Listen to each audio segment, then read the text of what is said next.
so we are going to do number 4 here. Biggest mistake I noticed was with the spring problems is just people not understanding how to draw their picture. So if I have a spring and it's steady, it's at 0. It's not moving, haven't done anything with it, okay? It's currently at 0. I pull it down, it goes to a negative number, and then it's going to bounce back up the same amount to the positive number, okay? Especially if we're saying that it is oscillating sinusoidally, okay? So for this one, it said that the mass was suspended from a string and pulled down a distance of 2 feet. So that would be at time 0, it would be at the 2 feet. That's where we start. We pulled it down and then we let go, and what happened? So if I pull it down at time 0, it's at the -2, and then it's going to spring back up and then come back down, okay? So it says the mass is released at time 0. So they tell you to start at -2 at time 0.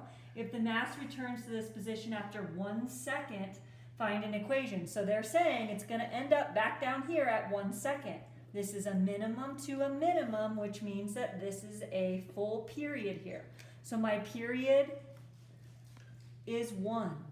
And then when I do my 2 pi over b equals 1, I'm going to find out when I cross multiply that b equals 2 pi. Okay? So I took my 1, I divided it into 4s, which gave me my 0.25, my 0.5, and my 0.75. Okay? So when I do my A, my B, my C, and my D, I already found B. Okay? Now, if something's going from -2 to 2, the middle ground is 0. So my D is 0. And the distance between 0 and -2 and 0 and 2 is 2. Okay? Then we'll pick our C. So for example, if I were to use this one right here, that would be a cosine, which is a minimum, so it's going to be a negative. Y equals -2 cosine of 2 pi times x minus 0 plus 0, so I don't need to write that part, okay? If I were to use this point right here, okay, that is an intercept. It's intercepting on that midline of 0. So the next point is a maximum. So this is a positive sign. 2 sine of 2 pi. And then t. By the way, this was supposed to be t. They wanted to use t for time. Okay. Minus 0.25 plus 0. Okay. I could keep doing that. Cosine would be here. This would be a positive cosine. And then here's another intercept. This would be a negative sign because the next point is a minimum. Then they specifically ask you a question. So they specifically ask you to find the 2 times within one cycle that the spring is 1.5 feet above its rest position. So please remember, 1.5 feet is going to be somewhere here. So see how it happens twice? Okay, and then when it comes back up, it's going to happen again and again and again. So the best equations to use to plug this in to actually figure out these 2 spots, okay, where it could be hitting that 1.5, is the equations from the beginning. So this one is going to tell me those 2 spots. This one is going to tell me those 2 spots, okay? So if I were to say, put my y in, so I'm going to say 1.5 is going to be my y, okay?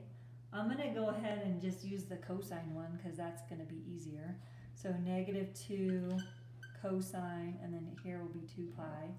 Okay, now in the video before, I told you that when you are plugging something in for y, at this point, I would go ahead and change this into degrees to make things easier in a minute. Okay, so 2 pi, we know that's a full circle, so I know this is 360. And I do need that t there. Okay, so I need cosine by itself. I'm going to divide by -2. Oops.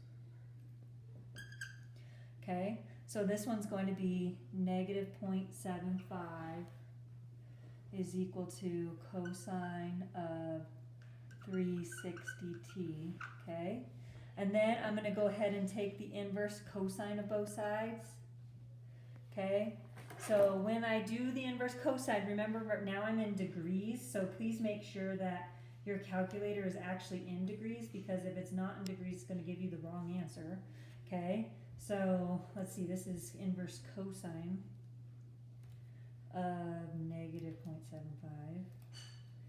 and I get 138.6. So 138.6 is equal to 360t.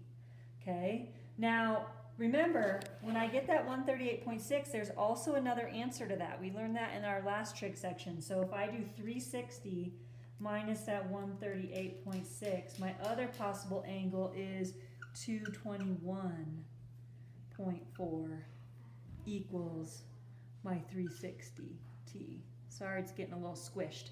So for both of these, all you have to do now is divide both sides by 360 to get your answers. So for this one, I get t is about 0.385 seconds.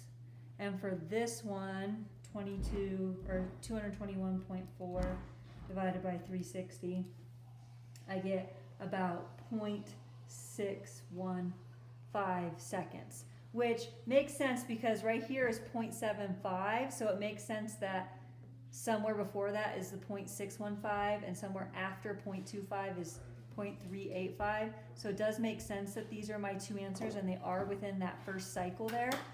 Please know on your other word problems, so I'm not going to do any more of it. I've done 4 of them. If you need to make corrections, I'm hoping this will help you to do that. Please know when it's talking about high tide and low tide, in order to find your period, you have to go from high tide to high tide or low tide to low tide. A period does not go from a max to a min. That is half of your period, not the whole period.